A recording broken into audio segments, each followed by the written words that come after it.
जो भजन से जुड़े हैं ना, कथा से जुड़े हैं, वो जल्दी बूढ़े नहीं होते महाराज, बहुत जल्दी स्वास्थ्य नहीं बिगड़ता उनका। थोड़े संयमी अगर कोई है तो भजन जिंदगी बदल देता है। कथा श्रवण भजन है। करोड़ों सुधर गए महात्मा संतों के, ब्राह्मण आचार्यों के व्याख्यानों से करोड़ों सुधर गए, करोड़ों, लाखों लोगों को जीवन मिल गया इसी सत्संग से, इसी कथा से। लाखों लोगों को रोजगार मिल गया, लाखों लोगों को नौकरी मिल गई, लाखों लोग विद्यावान हो गए, बलवान हो गए। कहां कहां लोग बैठे बड़ी बड़ी पोस्ट पर सत्संग सुन करके लोग, क्यों? उनकी मति अच्छी हो जाती है तो गति भी अच्छी होती है। देवराज ब्राह्मण के कानों में शिव कथा पड़ी, बिना श्रद्धा के, बिना ज्ञान के, बिना नियोजन के। वो जा रहा था मरने के लिए, रास्ते में कथा चल रही थी, जैसी ये चल रही है, रोड पे कोई जा रहा हो और माइक में से आवाज उसके कान में चली जाए, भले ही वो चाहे जितना दुष्ट हो, पर उसके कान में अगर आवाज चली गई है और माथे ने उस आवाज को पहचान लिया कि क्या बोला, तो समझ लो वही उसके लिए दवा बन गई, दुआ बन गई। बहुत बड़ा एक्सीडेंट लिखा हुआ था 5 मिनट के बाद, पर कान में जो कथा का शब्द गया, मंत्र गया पूजा का, उसकी वजह से वो एक्सीडेंट कैंसल हो गया। महाकाल वहां पधार गए और रास्ता रोक दिया ट्रक का, चौराया बदल दिया गाड़ी का, और आदमी बच गया। इतना ज्यादा इसका महत्व तुम्हें समझना चाहिए। एक भी अच्छी बात कान में जाती है तो काल रुक जाता है। राजा परीक्षित को तो मौत आई गई थी, घोषणा हो गई थी, राजा 7 दिन के बाद मर जाएगा, पर राजा ने कथा सुनी, सब भाग गए, काल फाल सब दूर हो गए।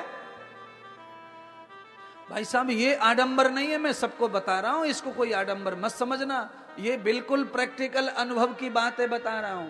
ये सत्संग, ये कथा काल को भी मात दे देता है, बीमारी को ये मात दे देता है। कितने लोग हैं, लाखों में होंगे जो मुझे टीवी पर सुनते हैं, और वो कहते हैं बीमार पड़े हैं महाराज, आपको टीवी पर देखा, बीमार पड़े थे हॉस्पिटल में, आपको देखा तो बस आपसे ऊर्जा मिल गई, शक्ति मिल गई, भक्ति मिल गई, दवा भी काम करने लग जाती है महाराज। आदमी का चित्त बदलता है, मन बदलता है तो दवा काम करती है, एनर्जी बनती है पॉजिटिव। सुनने से, कथा भजने से भगवान को शक्ति। सारे जो अच्छे डॉक्टर हैं, जो थोड़ा विश्वास रखते हैं भगवान पे, वो तो सारे काम भगवान भरोसे ही करते हैं। अपना ज्ञान लगाते हैं, अपना विज्ञान लगाते हैं, पर भगवान का नाम ले लेके लगाते हैं। और मैं तो कहता हूं, भगवान का नाम लेकर के कोई रोटी भी पका लेता है तो वो भी वरदान बन जाती है। तो फिर डॉक्टर का इलाज क्यों नहीं वरदान बनेगा? प्रभु का नाम लेकर के तो रोटी भी अमृत बन जाती है, प्रसाद बन जाती है, वो भी जीवन में अड़ जाती है, पाप को नष्ट करने के लिए खड़ी हो जाती है। जो प्रसाद बनकर मुंह में जाता है वो तुम्हारे अहलाद को खत्म कर देता, अहंकार को मिटा देता है। ऐसा प्रसाद भगवान का, और ये तो साक्षात भगवान ही है। कथा तो उनका ही विग्रह रूप है, भोलेनाथ का, शिव जी का विग्रह रूप है ये। मरने की शक्ति नहीं रही देवराज ब्राह्मण में, गिर पड़ा, और जब गिर पड़ा तो मृत्यु तो टल गई। कान में जब गया तो गिर पड़ा, गिर गया तो नदी में कूदने की ताकत नहीं बची, मतलब बचा लिया। भगवान की कथा के 2 शब्दों ने उसे बचा लिया। 2 शब्द में बड़ी ताकत होती है।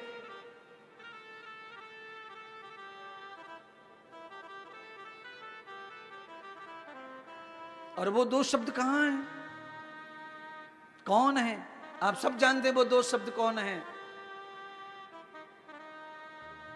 आपको खूब पता है। और 2 शब्दों की एक नेगेटिव एनर्जी भी है जिसका नाम है माया। वो भी 2 शब्दों का है। माया भी 2 शब्दों की है, राम भी, श्याम भी। कहते हैं लोग 2.5 अक्षर हैं इसमें, मात्रा गिनते हैं।